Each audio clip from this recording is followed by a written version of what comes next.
Hi, I'm Narina. 5 years ago, my parents sat me down, said they didn't recognize who I was, and told me to leave. They believed every lie my brother and sister made up about me, without a single question. That night, I walked out pregnant, with no money, no home, and no one. They didn't know I was carrying twins, children of a man they said would never stay, but he did. Now, they've lost everything, and I'm the only one left with something to offer. Before we dive in, tell me, where are you listening from and what time is it right now? Drop it in the comments. This one hits deep. It started on a Sunday, one of those warm, bone-dry spring days in Phoenix when the jacaranda trees paint the sidewalks lavender. I remember brushing stray petals off the windshield of my car before walking into my parents' house. It felt like walking into a trap I didn't know was set. My dad had called the meeting, just a casual, "Family dinner tonight? Be here by 5" message. Nothing out of the ordinary. I thought maybe it had something to do with my graduate school applications, or Emmerich's new job, or Zinnia's wedding planning. But when I walked in, no food was on the table. No smells of Mom's baked ziti or her store-bought Caesar salad dressing. Just silence, and 3 people already seated on the couch like they'd been waiting. Dad didn't hug me. He didn't even stand. "You're late," he said. "Traffic on I-17, I offered, still half smiling, scanning the room for a clue. Mom stared down at her folded hands. Emmerich was sitting smug, like he'd just aced a test he hadn't studied for. Zinnia looked away, but there was something rehearsed in the tilt of her jaw, like she'd practiced this moment in front of a mirror. "Narina," Dad said, "we need to talk, and we need you to sit down." That's when I knew something was wrong. I sat, stiff-backed, on the armchair closest to the window. The light behind me made their faces even harder to read. "You've been taking money," Emmerich said, skipping any build-up. "From Mom and Dad's retirement account." I blinked. "What?" He slid a printed statement across the coffee table, a highlighted section circled in orange marker, a withdrawal. "I didn't," I started, but Dad raised a hand. Zinnia jumped in like she couldn't wait any longer. "And she's been seeing that married guy? You know, the one who works at Banner Hospital? She tried to sleep with my fiancé, too. He told me everything." I couldn't breathe. My hands gripped the fabric of my jeans. "Are you serious right now?" I looked at her, at all of them. "You think I would touch your fiancé, or steal from our parents?" "Don't lie, Narina," Mom said softly, eyes still down. "You've changed. We don't recognize who you've become." "No one asked me," I said, louder than I intended. "You're just sitting here, throwing out accusations like they're facts." "Enough," Dad said. "We had a long talk. We've made a decision." Then came the sentence that cracked the floor beneath me. "We're removing you from the family trust, and we think it's best you leave tonight." Leave. Tonight. I looked around the room, at the walls with our family photos, at the spot where I used to curl up and read next to the fireplace. It didn't feel like my home anymore. It felt like I was a stranger they couldn't wait to forget. "You have 1 hour," Emmerich said. "1 hour?" I whispered. "We've already packed a bag," Zinnia added. "It's in the hallway." I stood up, feeling like I was floating outside my body. I walked past them, past my mother who didn't look at me, past Emmerich and Zinnia who smirked like this was a performance well executed. On the way out, I caught Dad by the trash bin in the garage. He was tossing something in, my old family photo album. "Seriously?" I asked. He shrugged. "Figured you wouldn't need this where you're going." I didn't cry. Not then. My legs carried me out to the car. I drove aimlessly, fingers trembling on the steering wheel. I ended up in a motel off Van Buren Road, one of those places where the curtains don't fully close and the AC unit buzzes like it's trying to escape the wall. I sat on the edge of the bed for a long time. No tears, just silence. Then I felt it, deep in my stomach. A pull. Not pain exactly, but a weight I hadn't noticed before. I'd missed my period. I got up, grabbed my purse, and walked 2 blocks to a gas station. Bought the test. Back in the room, under yellow bathroom light, I watched the lines appear. 2. Positive. I didn't scream, I didn't cry, I just stared at the mirror. At my reflection. "You're not alone," I said aloud. And then, almost without thinking, I whispered to the tiny life inside me, "You were the only truth they couldn't erase." The motel room smelled like bleach and old carpet. Outside, the neon vacancy sign buzzed faintly. I sat at the small table near the window, the pregnancy test box still open beside me. The mirror was across the room, but I didn't need to look again. The truth was already pulsing through me like a second heartbeat. I slid open the side pocket of my duffel bag and pulled out something I hadn't touched in years. My diary. Black leather cover, fraying at the edges, pages bent from being tucked away so long. It had survived dorm rooms, road trips, one minor flood, and now this. Exile. Funny, I never let them know it existed. I opened to a random page, then another. My handwriting was smaller back then, more hopeful, less guarded. I scanned through a few entries about lab work, barista shifts, texts with Camden, back when we were still in the flirting but pretending we're just friends stage. Then I saw the date that hit like a bruise. March 12th, junior year. Emmerich asked me to explain the gene splicing segment from our capstone. He kept nodding like he was really into it. Turns out he just repeated my whole section during the team presentation. Didn't even change the wording. Professor emailed the group afterward and said Emmerich showed a leadership initiative. Dad printed it out and framed it. I slammed the book shut for a second. That memory still burned. I remembered how Mom clapped for him in the living room. "Your brother is finally stepping up," she said. I stood there, speechless, while he soaked in their pride with that grin that never reached his eyes. I opened the diary again, turned more pages. Zinnia. There she was too. Always immaculate, always center stage, but it wasn't her spotlight that made her cruel. It was how she guarded it. Another entry. "Grandma let me wear her old pearl bracelet today. Zinnia saw it and said, 'That should be mine. Grandma only gave it to you because she felt bad you weren't pretty enough for the pageant.'" I pretended not to hear her, but she made sure everyone else did. I swallowed the sting. That bracelet wasn't even the half of it. What Zinnia didn't know, what no one did, was that Grandma had secretly left me her wedding ring. A little gold band with a sapphire center. I kept it hidden inside a hollowed-out book. It was the one thing I had from someone who saw me. She saw me. A week after Grandma died, Zinnia stood in the backyard during a family brunch and announced she was going to use Grandma's ring as her something old for the wedding. No one corrected her. I stayed quiet. I wasn't brave then. Not yet. And her wedding, God. They let me come. Gave me a seat in the 4th row near the speakers. When the time came for speeches, I stepped up to the mic, and it cut out. Zinnia waved it off with a laugh. "Technical glitch," she said, then turned to the crowd and launched into her own toast. The mic worked just fine for her. Back in the motel room, I looked around like the walls might offer comfort. They didn't. I glanced at the test again, still positive, as if the line had deepened overnight. I reread the instructions, like maybe I had misinterpreted. I hadn't. The weight of the truth pressed against me.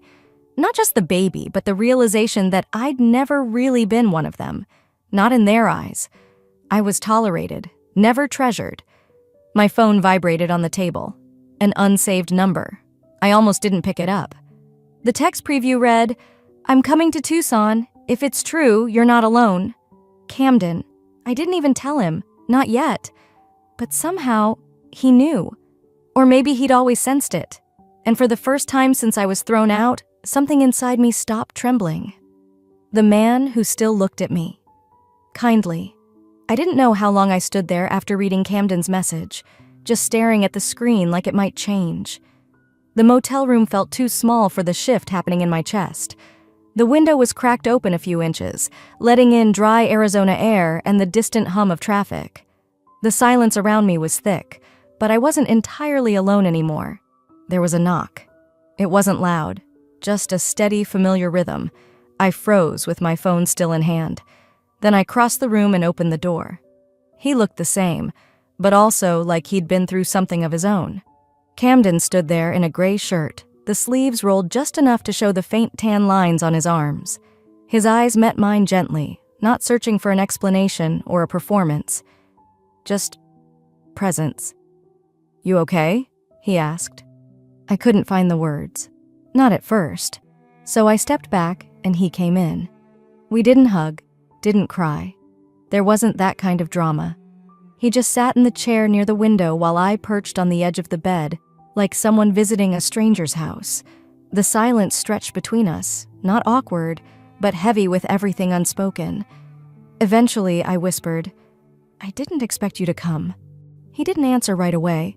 Instead, he glanced at the small table by the bed, where the pregnancy test still sat next to an empty water bottle. He didn't point, didn't question, just said, "Want to get out of here for a bit?" I nodded.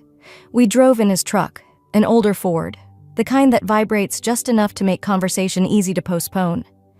He parked outside a small diner with cracked vinyl booths and windows that hadn't been washed properly in years. The kind of place where no one cared who you were as long as you paid in cash and tipped halfway decent. We sat at a booth by the window. Camden ordered coffee for us both, black. The waitress didn't bother with a menu. Neither of us were here for food. He looked at me once the coffee arrived and said, "You don't owe me anything." "I'm pregnant," I said. I didn't even ease into it. He didn't blink, didn't flinch. He just reached for a paper napkin, grabbed a pen from his jacket pocket and scribbled something, then slid it across the table. One word. "Together?" I stared at it like it was a language I hadn't seen in years. "I don't want to run," he said.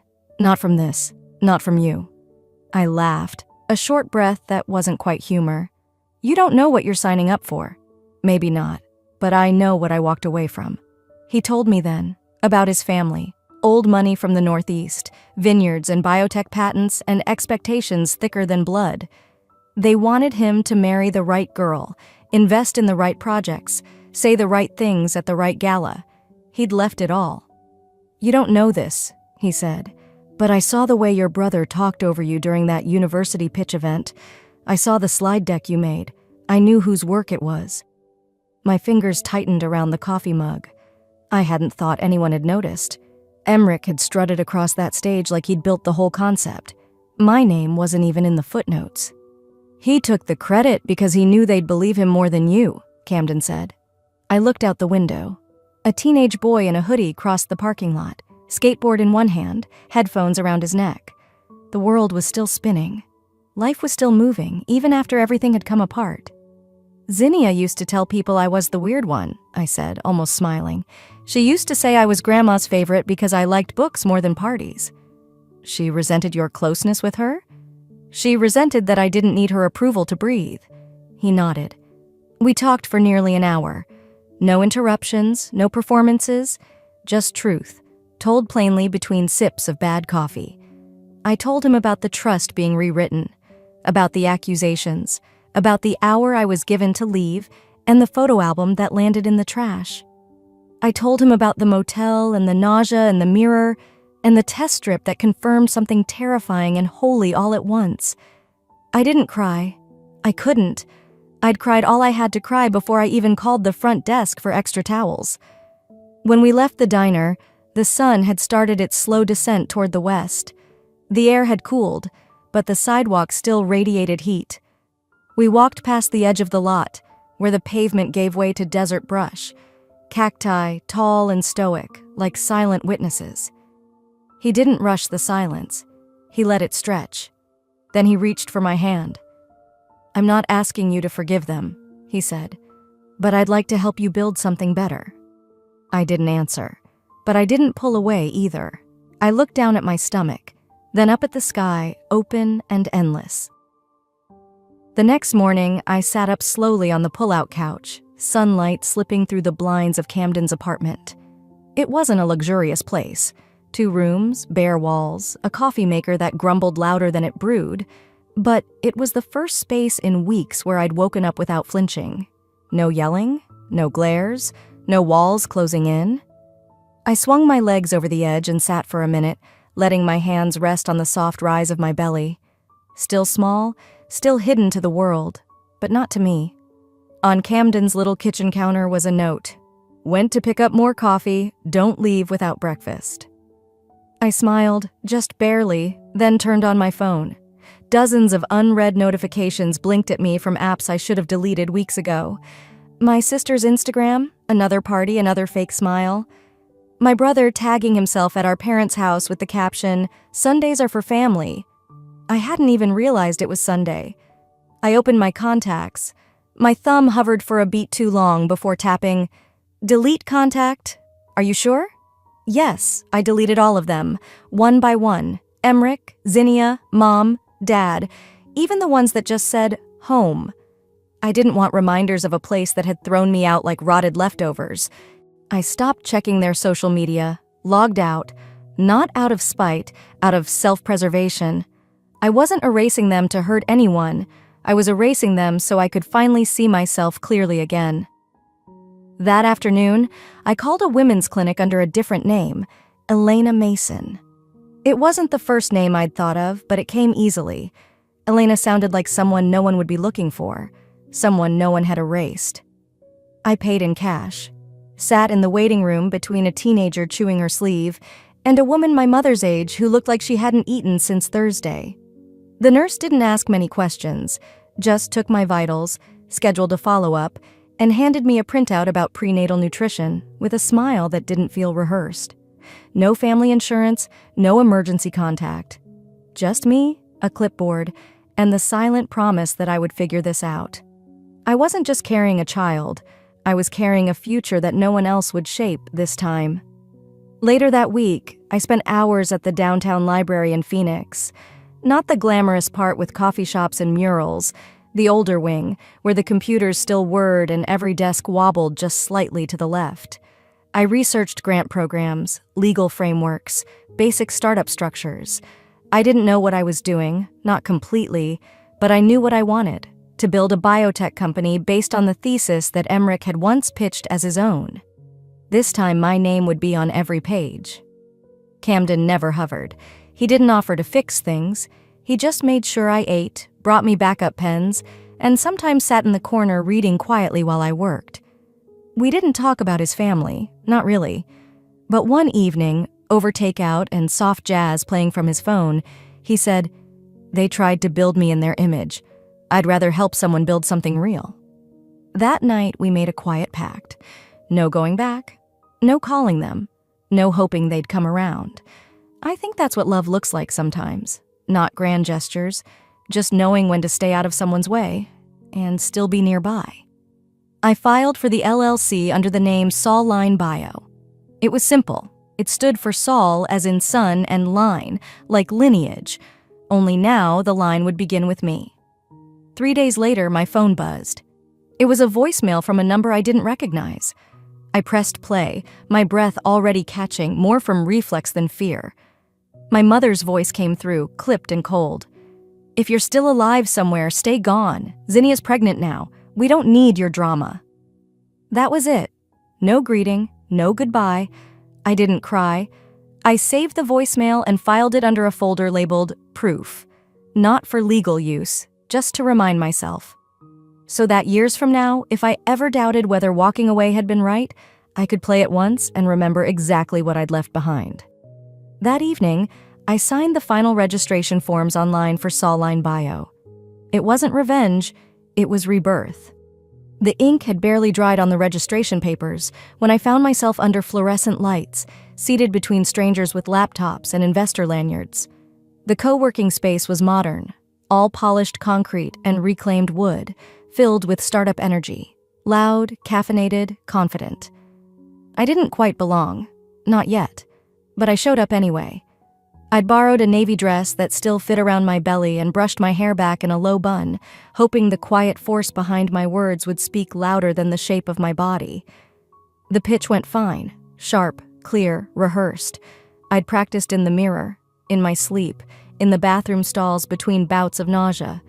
I'd written and rewritten every line of the product roadmap. My numbers weren't just good, they were airtight, but it only took one sentence to flatten everything. An older man, slick gray hair, tailored blazer, advisor tag clipped neatly to his collar, tilted his head after I finished speaking. Then, with a smile that didn't reach his eyes, he said, "Impressive resume. But we've already had our fill of single pregnant founders trying to prove a point. The room didn't laugh. It didn't need to. No one defended me either. I nodded once, too tightly, and walked out. Outside, the Arizona sun had softened into gold, but my lungs burned from the inside. I didn't let myself cry. Not yet. I pressed my hand over the place just beneath my ribs, the place where a second heartbeat lived, and told myself, keep walking. I made it as far as the bus stop before the nausea won.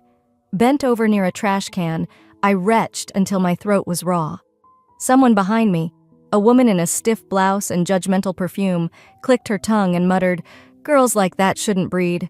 She didn't say it to me. She didn't have to. I found the nearest coffee shop, slipped into the restroom, and locked the stall. The cold of the toilet's water tank was the only solid thing to lean against. I didn't sob. It was worse than that. Silent tears, so still I barely noticed until I tasted salt. My hands shook as I reached into my wallet. Hidden behind a card I never used was the photo I kept for no reason I could explain.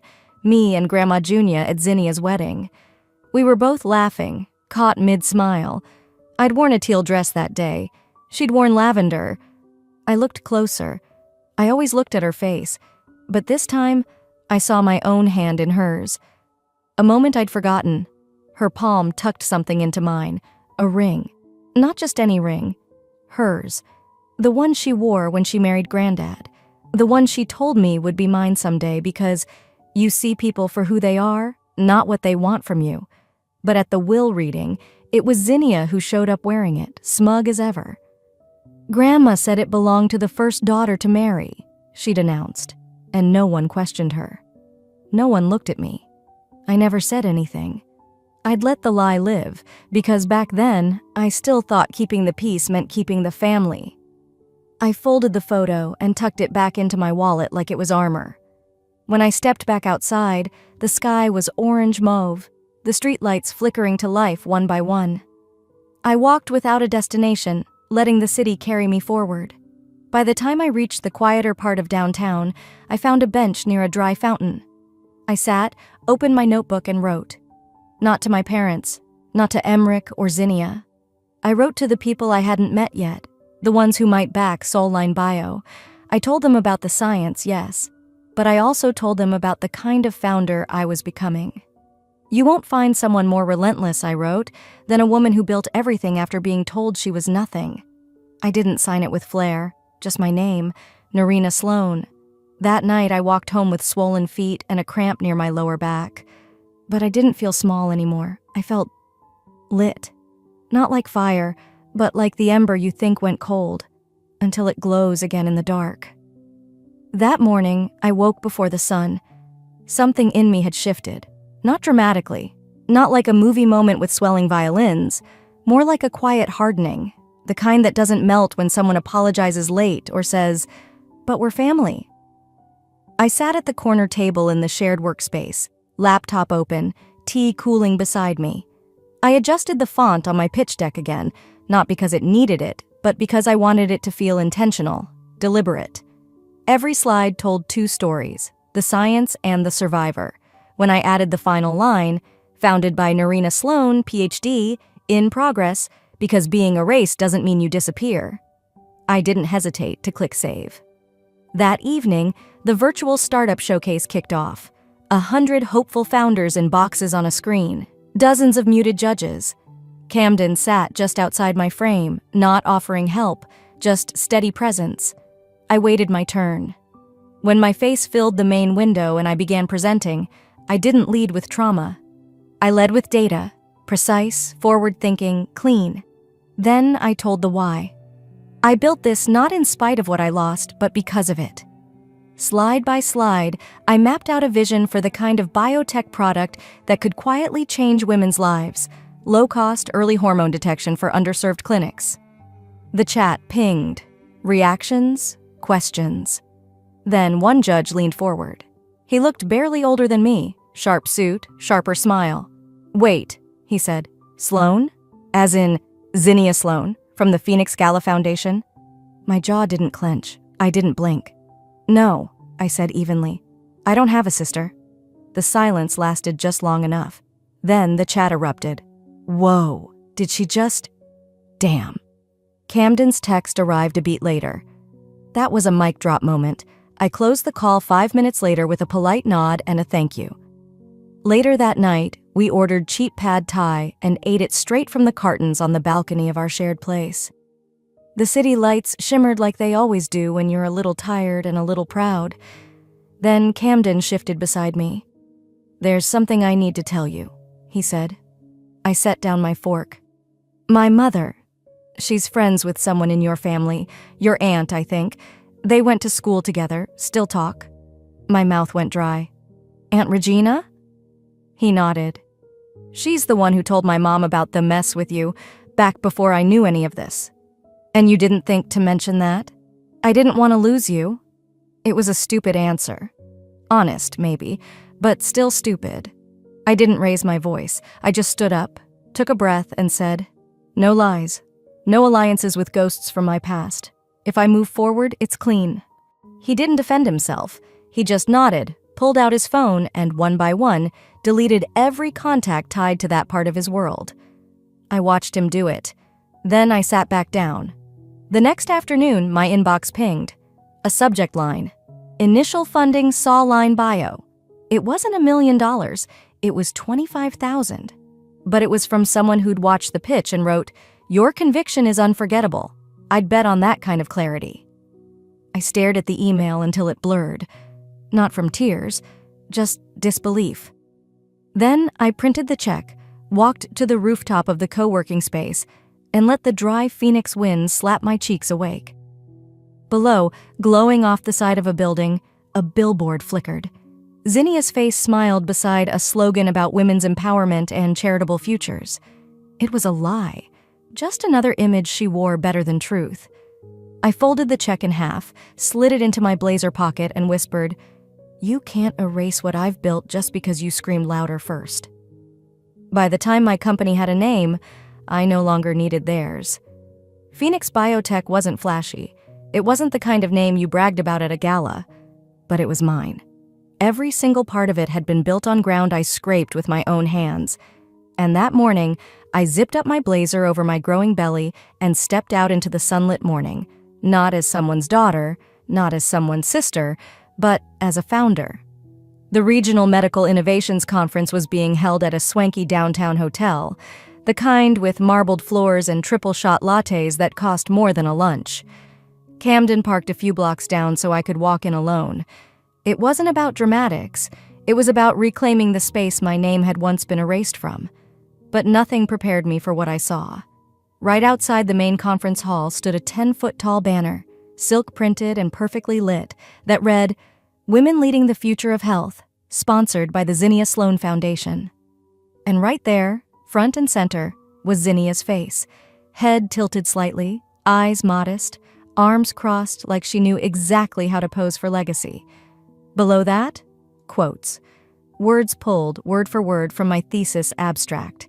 No attribution, no footnote, no mention of Phoenix Biotech. I stood still long enough that someone brushed past me and muttered, "You okay?" I wasn't, but I nodded. The moderator called the next name on the mic, mine. I walked past that banner without touching it, without looking back. Inside, the panel sat neatly arranged on stage. Zinnia was absent, of course. She only lent her face, never her presence, unless there was applause waiting. As I stepped up to the lectern, the room hushed. I clicked the remote. Slide 1. Data charts. Hormonal response mapped over trimesters. Slide 2. Underserved patient response rates in rural clinics. Slide 3. A photo. My hands cradling my stomach. A sticky note on the mirror that read, "You're not invisible. They just can't see what you're building yet." I took a breath. Then I spoke. "I wasn't invited to this panel," I said, steady. "But I built the science you're funding. Not with a dynasty. Not with a PR firm. With a body no one believed could lead, and a voice they tried to drown in family shame." No one moved. I ended with the final slide. A time-stamped email thread showing the first draft of my thesis, years before the foundation was created. Then I stepped down. Camden met me at the foot of the stage, phone in hand. He'd been recording, already uploading. already captioned, "The right twin built it." The tag caught like dry brush fire. My inbox began to fill before I even reached the parking garage. We made it to the car just as the sun dipped low, that kind of gold that makes everything feel warm even when your stomach is turning. Until I saw the windshield, spray paint in red, "Backstabber, Trash Mom, shame to the name." I stood there, not stunned, just still. Camden rushed forward, cursing under his breath, but I walked calmly to the driver's side. There, under the windshield wiper, was an envelope with my name in perfect cursive. Inside, a cease and desist letter, accusing me of defamation, demanding takedown of all posts, threatening to sue. At the bottom, Zinnia's signature. Camden's face flushed with fury. "Do you want me to call the police?" I didn't answer. I reached into my bag and pulled out a folder, thicker than hers, heavier. Inside, screenshots of time-stamped research files, email threads with advisors, grant receipts, statements from lab assistants, copies of old mentorship logs, all with her name falsely attached to my work. I closed the folder slowly, tucking it under my arm. "Let her try," I said. "Let her swing first." I turned to Camden and smiled, soft but sharp, because I brought the fire this time. The lawsuit was already drafted. I just hadn't hit send. Until now. And once I did, everything moved faster than I could have imagined. The silence between me and my family became legal paperwork. The ache in my chest became evidence. The sleepless nights, depositions. I arrived at the Phoenix courthouse early that morning. The air was dry, the sky clear in a way that made everything feel sharper. I wore the navy blazer my mother once said made me look too masculine for a daughter. I smiled while buttoning it that morning. She was right. It wasn't feminine. It was formidable. Inside the courtroom, the lights buzzed, the benches filled with quiet murmurs and the squeak of legal pads flipping open. Camden sat 2 rows behind me, no tie, just presence. That was enough. My attorney, a woman named Renee who had the calm fury of someone who'd clawed her way through decades of boardrooms, leaned over and said, "You ready to let this breathe?" I nodded once. Then the first bomb dropped. "Your Honor," Renee began, "we're not just bringing forward intellectual property theft. We have testimony from a former NIH grant officer confirming that Zinnia Sloan used proprietary research, authored by Narina Sloan, to secure both federal funding and nonprofit status." You could hear the air leave the room. The judge, a sharp woman with tightly coiled hair and a sharper gaze, didn't blink. "Proceed." And just then, the doors opened. Zinnia entered wearing a cream-sheath dress and sunglasses that didn't match the fluorescent lights. Her heels clicked slowly as if she were still on a stage. When her eyes met Camden's seated form behind me, her jaw locked. She hadn't expected him to stand by me. That was her mistake. Zinnia's legal team, all polished teeth and performative civility, tried their angle. "This is a tragic misunderstanding among family," one of them said. "Grief, sibling rivalry, confusion over academic boundaries." I stood. The courtroom grew quiet again. "I'd like to submit additional evidence," I said. My voice didn't shake. I walked up to the bench, pulled a small USB from my purse, and handed it to the clerk. "Audio files," I explained. "Conversations recorded outside my old bedroom. I had no idea they were being said loud enough to capture, but they were." The judge raised an eyebrow. "And what do these recordings contain, Miss Sloan?" "My mother, my sister, my aunt, all discussing how to cut me out, because I was too stubborn to control." I didn't cry. I didn't need to. I saw it ripple through the room, the unease, the shock. And in a strange, quiet flash, my mind pulled me backward. A younger me, sitting cross-legged on my childhood bed, the sound of laughter from the hallway. I remember freezing, hearing my mother say, "She's not smart, she's just difficult, like her father." That night, I'd curled into the smallest shape I could manage. But here, in this room, I stood tall. The judge took a long breath and nodded to the bailiff. "We'll recess to review the submitted recordings. In the meantime, I am granting a temporary injunction. Miss Zinnia Sloan is barred from representing or financially benefiting from any material related to Phoenix Biotech, its subsidiaries, or any derivative works tied to the plaintiff's graduate research." There it was. Not an applause, not cheers, just silence, which in court is as loud as justice gets. As the crowd filed out, Zinnia looked around for someone, anyone to walk out with her. Our parents sat on the opposite side of the room. My father looked down at his folded hands. My mother stared blankly ahead. They didn't move. Zinnia stood there, alone in a sea of whispers and camera flashes. Reporters surged toward me as I stepped into the sunlight outside. Microphones, lenses, questions. One voice broke through, sharp and clear. "Miss Sloan, is there anything you'd like to say to your family?" I paused just long enough for the hush to spread again. Then I said, "No, I already did. In court." I didn't go home to celebrate. I went back to the lab, with my children asleep beside me. The space smelled faintly of ethanol and fresh paper. The overhead lights were dimmed, save for the desk lamp by the culture station. Leo and Leora lay curled in matching blankets I kept tucked under my bench, their soft breaths rising in rhythm. One tiny foot had escaped, dangling over the edge of a cushion. I gently nudged it back under the quilt and kissed the crown of Leora's head. Their presence grounded me more than any court ruling ever could.